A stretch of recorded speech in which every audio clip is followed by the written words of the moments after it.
ಇವತ್ತು ಬೆಳಿಗ್ಗೆ 5:39ಕ್ಕೆ ಎದ್ದೆ. ಗರುಡ ಪಂಚಮಿ ಹಬ್ಬ ಇರೋದ್ರಿಂದ ಬೇಗ ಎದ್ದು ಮನೆ ಕೆಲಸ ಎಲ್ಲ ಮುಗಿಸಿ ಹಬ್ಬಕ್ಕೆ ರೆಡಿ ಆಗಬೇಕಿತ್ತು.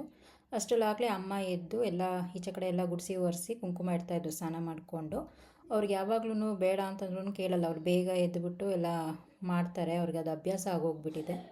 ಸೊ ನಾನು ಸ್ವಲ್ಪ ಸೋಫಾ ಟೇಬಲ್ಲು ಮಂಚ ಎಲ್ಲ ಕ್ಲೀನ್ ಮಾಡಿನೇ ಕಸ ಗುಡಿಸೋದು. ಯಾಕೆಂದರೆ ಬರ್ಫಿ ಇದ್ದಾನೆ ನಮ್ಮ ಮನೆಯಲ್ಲಿ, ಅವ್ನ ಕೂದಲೆಲ್ಲ ಬಿದ್ದಿರುತ್ತೆ. ಸೊ ಅದೆಲ್ಲ ಕ್ಲೀನ್ ಮಾಡಿಬಿಟ್ಟು ಎಲ್ಲ ಕಸ ಗುಡಿಸೋಣ ಅಂತ ಅಂದ್ಬಿಟ್ಟು ಎಲ್ಲ ಕ್ಲೀನ್ ಮಾಡ್ತಾಯಿದ್ದೆ. ಇವತ್ತು ಗರುಡ ಪಂಚಮಿ ಹಬ್ಬ ಇರೋದ್ರಿಂದ ಎಲ್ಲ ಬೇಗ ಬೇಗ ಮುಗಿಸಿ ಪೂಜೆ ಸ್ಟಾರ್ಟ್ ಮಾಡೋಣ ಅಂತ ಅಂದ್ಕೊಂಡಿದ್ದೆ.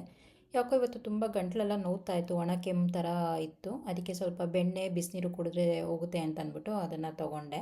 ಇವ್ನು ನಮ್ಮ ಬರ್ಫಿ, ಇವ್ನು ನಮ್ಮ ಮನೆ ಎಲ್ಲರ ಫೇವ್ರೇಟ್. ಇವನು ಬೆಳಿಗ್ಗೆ ಇವನ ಜೊತೆ ಎಲ್ಲ ಮಾತಾಡಿಸ್ಬೇಕು ನಾವು. ಆಮೇಲೆ ಹಣ್ಣೆಲ್ಲ ನೆನ್ನೆನೇ ನಮ್ಮ ಮನೆಯವ್ರು ತೊಗೊಂಡು ಬಂದು ಇಟ್ಟಿದ್ರು ಹಬ್ಬಕ್ಕೆ ಅಂತ ಅಂದ್ಬಿಟ್ಟು. ಅಮ್ಮ ಎಲ್ಲ ಅಡುಗೆಗೆ ಎಲ್ಲ ರೆಡಿ ಮಾಡ್ಕೊಳ್ತಾ ಇದ್ದಾರೆ. ಇವತ್ತು ನಮ್ಮ ಮನೆಯಲ್ಲಿ ರೈಸ್ ಮಾಡಲ್ಲ, ಬರೀ ಇಡ್ಲಿ ಕಡುಬು, ಸ್ವೀಟ್ ಕಡುಬು ಮಾಡೋದು. ಸೊ ಸ್ವಲ್ಪ ನಾನು ಹಾಲು ಕುಟ್ಬಿಟ್ಟು ಕಸ ಎಲ್ಲ ಗುಡಿಸಿ ಎಲ್ಲ ಕ್ಲೀನ್ ರೆಡಿ ಮಾಡಿದೆ, ಎಲ್ಲ ಕಸ ಎಲ್ಲ ಗುಡಿಸಿ. ಆಮೇಲೆ ನಿತಿನ್ನ ಎಬ್ಬರಿಸೋಣ ಅಂತ ಅಂದ್ಬಿಟ್ಟು ಹೋಗಿ ನಿತಿನ್ನ ಎಬ್ಬರಿಸ್ದೆ. ಅವನು ಸ್ವಲ್ಪ ಹ್ಞೂ ಅಂತಲ್ಲ ಅಂತ ಅಂದ್ಬಿಟ್ಟು ಆಮೇಲೆ ಎದ್ಬಿಟ್ಟು ತಿರ್ಗಿ ಹಂಗೆ ಮಲಗಿದ್ದ. ಮತ್ತೆ ಹೋಗ್ಬಿಟ್ಟು ಎಬ್ಬರಿಸ್ಬಿಟ್ಟು ಎದ್ದೇಳಪ್ಪ ಸ್ನಾನ ಮಾಡಬೇಕು ಪೂಜೆ ಮಾಡಬೇಕು ಅಂದಿದ್ದಕ್ಕೆ ಆಮೇಲೆ ಎದ್ದ. ಬರ್ಫಿಗೆ ಬೆಳಿಗ್ಗೆನೇ ಎಲ್ಲರೂ ಸ್ವಲ್ಪ ಮಾತಾಡಿಸ್ಬೇಕು, ಆಮೇಲೆ ಅವನದು ಡೇ ಸ್ಟಾರ್ಟ್ ಆಗೋದು. ಅವನ ಜೊತೆ ಎಲ್ಲರೂ ಮಾತಾಡಿಸಿ ಆಮೇಲೆ ಇದು ಮಾಡಬೇಕು. ಸೊ ಆಮೇಲೆ ನನ್ನ ಮಗ ದೊಡ್ಡವನು ಬಂದ್ಬಿಟ್ಟು ಮನೆಯೆಲ್ಲ ಒರೆಸ್ಕೊಟ್ಟ. ಯಾವಾಗಲೂ ನಮ್ಮ ಹಸ್ಬೆಂಡ್ ಒರೆಸ್ಕೊಡ್ತಾರೆ. ಕಾಲೇಜಿಗೆ ಏನಾದ್ರು ರಜಾ ಇತ್ತು ಅಂತಂದರೆ ನನ್ನ ದೊಡ್ಡ ಮಗ ಒರೆಸ್ಕೊಡ್ತಾನೆ. ನನಗೆ ಲಾಸ್ಟ್ 2 ಇಯರ್ಸಿಂದ ಸ್ವಲ್ಪ ಬ್ಯಾಕ್ ಪೇಯ್ನ್ ಇದೆ, ಅದರಿಂದ ಇವರೆಲ್ಲ ನನಗೆ ಮಾಡಿಕೊಡ್ತಾರೆ. ಎಲ್ಲ ಮನೆಯೆಲ್ಲ ಒರೆಸಾದ್ಮೇಲೆ ಅಮ್ಮ ಕಡುಬು ಮಾಡೋದಕ್ಕೆ ಕೆಳಗಡೆ ಕೂತ್ಕೊಂಡು ಎಲ್ಲ ರೆಡಿ ಮಾಡ್ಕೊಳ್ತಾ ಇದ್ದಾರೆ. ಎಲ್ಲ ಕಡುಬು ಎಲ್ಲ ಬೇಯಿಸ್ಬೇಕಿನ್ನು ನೆಕ್ಸ್ಟು. ಆಮೇಲೆ ನನಗೆ ಈ ಬಲದೆ ಕೈನಲ್ಲಿ ತಂಬು ಹತ್ರ ಏನೋ ಒಂಥರ ಪೇಯ್ನು, ಒಂಥರ ಉರಿ, ಅದು ಬೆಂಡ್ ಮಾಡೋಕ್ಕೆ ಆಗಲ್ಲ. ಸೊ ಅದಕ್ಕೆ ಮನೆಯಲ್ಲಿ ಎಲ್ಲರೂ ಹೆಲ್ಪ್ ಮಾಡ್ತಾರೆ. ಇವಾಗ ಬೇಳೆ ಉಂಡೆ ಕಡುಬು ಎಲ್ಲ ರೆಡಿಯಾಗಿದೆ. ನೆಕ್ಸ್ಟ್ ನಾನು ಸ್ನಾನ ಮಾಡ್ಕೊಂಡು ಬಂದು ಪೂಜೆ ಸ್ಟಾರ್ಟ್ ಮಾಡಬೇಕಾಗಿತ್ತು. ಪೂಜೆ ಮಾಡೋಕ್ಕೆ ಮುಂಚೆ ಎಲ್ಲ ಕ್ಲೀನ್ ಮಾಡಬೇಕಲ್ಲ, ಅದಕ್ಕೆಲ್ಲ ಕ್ಲೀನ್ ಮಾಡ್ತಾಯಿದ್ದೆ. ನಮ್ಮ ಹಸ್ಬೆಂಡು ನಮ್ಮ ಬರ್ಫಿ ಸ್ವಲ್ಪ ಹೊತ್ತು ಆಟಾಡ್ತಾ ಇದ್ದರು ಅದ್ರ ಮಧ್ಯದಲ್ಲಿ. ಆಮೇಲೆ ಎಲ್ಲ ಕ್ಲೀನ್ ಮಾಡಿಬಿಟ್ಟು ದೇವರಿಗೆಲ್ಲ ಹೂವು ಮುಡ್ಸೋಣ ಅಂತ ಅಂದ್ಬಿಟ್ಟು ಎಲ್ಲ ತೊಗೊಳ್ತಾ ಇದ್ದೆ. ಇದೆಲ್ಲ ಹೂವನ್ನು ನಮ್ಮಮ್ಮ ಮೇಲ್ಗಡೆ ಟೆರೆಸ್ನಲ್ಲಿ ಗಿಡಗಳು ಹಾಕಿದ್ದಾರೆ, ಅದರಲ್ಲಿ ಬಿಟ್ಟಿರೋಂಥ ಹೂವು. ಸ್ಪೆಟಿಕ ಹೂವು ಎಲ್ಲ ಇತ್ತು, ಅದನ್ನೆಲ್ಲ ಕಟ್ಕೊಡ್ತೀನಿ ಅಂತ ಅಂದ್ಬಿಟ್ಟು ಎಲ್ಲ ಕಟ್ಕೊಡ್ತಾಯಿದ್ರು. ನಾನೆಲ್ಲ ಕ್ಲೀನಾಗೆಲ್ಲ ಒರೆಸ್ಬಿಟ್ಟು ಹೂವುಗಳನ್ನೆಲ್ಲ ಅರೇಂಜ್ ಮಾಡಿಕೊಂಡು ಪೂಜೆ ಸ್ಟಾರ್ಟ್ ಮಾಡೋಣ ಅಂತೆಲ್ಲ ರೆಡಿ ಮಾಡ್ತಾಯಿದ್ದೆ. ಅಷ್ಟರಲ್ಲಿ ಹಸ್ಬೆಂಡು ಹೊರಗಡೆ ಹೋಗ್ಬಿಟ್ಟು ಸ್ವಲ್ಪ ಬಾಳೆ ಎಲೆಲ್ಲ ತರಬೇಕಾಗಿತ್ತು, ಅದನ್ನೆಲ್ಲ ತರೋದಕ್ಕೆ ಅಂತ ಹೋಗಿದ್ದರು.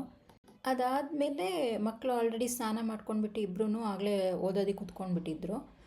ದೊಡ್ಡವನಿಗೇನೋ ಪ್ರಾಜೆಕ್ಟ್ ಇರೋದ್ರಿಂದ ಅವನು ಬೇಗ ಕೂತ್ಕೊಂಡ ಅಂತ ಚಿಕ್ಕವನೂ ಕೂತ್ಕೊಂಡ. ಚಿಕ್ಕವನು 2 ದಿವಸದಿಂದ ಓದಿರಲಿಲ್ಲ, ಅವನಿಗೆ ಸ್ವಲ್ಪ ಕೋಲ್ಡ್ ಆಗಿತ್ತು ಅಂತ. ಸೊ ಇವತ್ತು ಕೂತ್ಕೊಂಡು ಓದ್ತಾ ಇದ್ದ. ಆಮೇಲೆ ಇವಾಗ ನಾನು ಪೂಜೆ ಸ್ಟಾರ್ಟ್ ಮಾಡೋಣ ಅಂತ ಅಂದ್ಬಿಟ್ಟು ಕೂತ್ಕೊಂಡೆ. ಯಾವಾಗಲೂ ನಮ್ಮ ಮನೆಯಲ್ಲಿ ಅರಿಶಿಣದಲ್ಲಿ ಗೌರಮ್ಮನ ಮಾಡಿ ಕೂರಿಸ್ತೀವಿ. ಇವಾಗ ನಾನು ಹೇಳ್ದಂಗೆ ಬ್ಯಾಕ್ ಪೇಯ್ನ್ ಇರೋದ್ರಿಂದ ಇವಾಗ ನನಗೆ ಅಷ್ಟು ಟೈಮೆಲ್ಲ ಕೂತ್ಕೊಳ್ಳೋಕ್ಕಾಗಲ್ಲ. ಸೊ ಆವಾಗಿಂದ ನಾವು ಬೆಳ್ಳಿ ಗೌರಮ್ಮನ ಇಟ್ಟು ಪೂಜೆ ಮಾಡ್ತೀವಿ. ಬೆಳ್ಳಿ ಗೌರಮ್ಮಂಗೆ ಎಲ್ಲ ಅಲಂಕಾರ ಎಲ್ಲ ಮಾಡಿ ಹೂವು ಮುಡಿಸಿ ಈ ಗೌರಿ ಸಾಮಾನು ಅಂತೀವಲ್ಲ, ಬಳೆ ಬಿಚ್ಚೋಲೆ, ಅದನ್ನೆಲ್ಲ ಇಡ್ತಾಯಿದ್ದೀನಿ.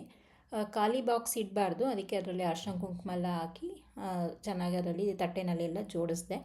ಆಮೇಲೆ ಕೈಗೆ ಕಟ್ಕೊಳ್ಳೋಕ್ಕೆ ತೋರಣ ಎಲ್ಲ ರೆಡಿ ಮಾಡಿ 9 ಎಳೆ 9 ಗಂಟು ಹೂವು ಹಾಕಿ ಕಟ್ಟಿ ಅದನ್ನು ರೆಡಿ ಮಾಡಿಕೊಂಡು ದೇವ್ರ ಮುಂದೆಲ್ಲ ಇಟ್ಟೆ. ಅದನ್ನೆಲ್ಲ ಪೂಜೆ ಮಾಡಬೇಕು ಅಂತಂದ್ಬಿಟ್ಟು ನೆಕ್ಸ್ಟು. ಸೊ ಈ ಥರ ಎಲ್ಲ ರೆಡಿ ಮಾಡಿಕೊಂಡು ಆಮೇಲೆ ಪೂಜೆಗೆ ಕೂತ್ಕೊಂಡು ಎಲ್ಲ ಷೋಡಶೋಪಚಾರ ಪೂಜೆ ಎಲ್ಲ ಮಾಡಿದೆ. ಹಬ್ಬಕ್ಕೆ ಈ ಗೌರಮ್ಮ ಯಾವ ಹಬ್ಬದಲ್ಲಿ ಇಡ್ತೀವೋ ಆ ಹಬ್ಬಕ್ಕೆಲ್ಲ ನಾವು ವಾಯನ ಅಂತ ಹೇಳ್ಕೊಡ್ತೀವಿ. ತಟ್ಟೆನಲ್ಲೆಲ್ಲ ಜೋಡಿಸ್ಬಿಟ್ಟು ವಾಯನ ಕೊಡ್ತೀವಿ. ಸೊ ಅದನ್ನೆಲ್ಲ ಮಾಡಿ ಆಮೇಲೆ ಪೂರ್ತಿ ವಿಡಿಯೋ ನನಗೆ ಮಾಡೋಕ್ಕಾಗಿಲ್ಲ, ಪೂಜೆ ಮಾಡುವಾಗ ಕಾನ್ಸಂಟ್ರೇಟ್ ಹೋಗುತ್ತೆ ಅಂತ ಅಂದ್ಬಿಟ್ಟು ಎಷ್ಟಾಗುತ್ತೋ ಅಷ್ಟು ಮಾತ್ರನೇ ವಿಡಿಯೋ ಮಾಡಿದ್ದೀನಿ. ಸೊ ಪೂಜೆ ಎಲ್ಲ ಮುಗಿಸ್ದೆ, ನೈವೇದ್ಯ ಎಲ್ಲ ಮಾಡಿ ಮಂಗಳಾರತಿ ಎಲ್ಲ ಮಾಡಿ ಪೂಜೆ ಎಲ್ಲ ಮಾಡಿ ವಾಯನ ಕೊಟ್ಟು ಆಮೇಲೆ ಅರ್ಘ್ಯ ಬಿಟ್ಟು ಕತೆ ಓದಿ ಆರತಿ ಮಾಡಿ ಪೂಜೆ ಮುಗಿಸಿದ್ದೀನಿ. ಇದು ನಮ್ಮ ಮನೆಯ ಗರುಡ ಪಂಚಮಿ ಹಬ್ಬ ರೊಟೀನು. ಎಲ್ರಿಗೂ ಗರುಡ ಪಂಚಮಿ ಹಬ್ಬದ ಹಾರ್ದಿಕ ಶುಭಾಶಯಗಳು.